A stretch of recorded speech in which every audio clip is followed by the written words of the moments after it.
मी रोज सकाळी कंपल्सरी 4 ते 5 बदाम खातेच म्हणजे खातेच, बिकॉज त्याने माझ्या हेअर ग्रोथसाठी खूप जास्त हेल्प झालेली आहे. आणि त्याच्यानंतर मी दुपारी जेवायला बनवलं होतं वालाचं, आणि हे वाल म्हणजे लगेच आजीने दिले होते, आणि प्लस दही, घरची दही लावलेली आहे ना, इतकी बेस्ट लागते ना, त्यामुळे मी रोज ती खातेच म्हणजे खातेच, नाहीतर मग ताक तरी पितेच. मला उन्हाचा एवढा प्रॉब्लेम होतो आहे ना, माझा चेहरा पण सुकला आहे, कारण की मला थोडं आज बरं पण नाही आहे.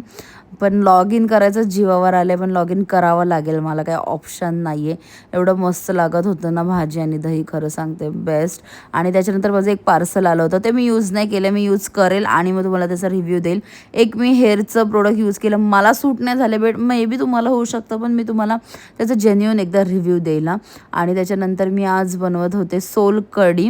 सो मी ऑलरेडी नारळाचं दूध काढून घेतलं होतं आणि त्याच्यामध्ये हे आगळ टाकलं होतं. हे आगळ आहे ना, माझी मम्मीची फ्रेंड आहे पाराटे काकी, त्यांनी स्पेशली त्यांच्या गावावरून पाठवलं होतं, मालवणवरून पाठवलं होतं. इतकं टेस्टी आगळ आहे ना, खूप बेस्ट. आणि त्याच्यानंतर त्याच्यामध्ये जिरा पावडर, मीठ वगैरे सगळं टाकलं आणि कोथिंबीर टाकली. इतकी भारी लागते ना सोलकढी, खरं सांगते.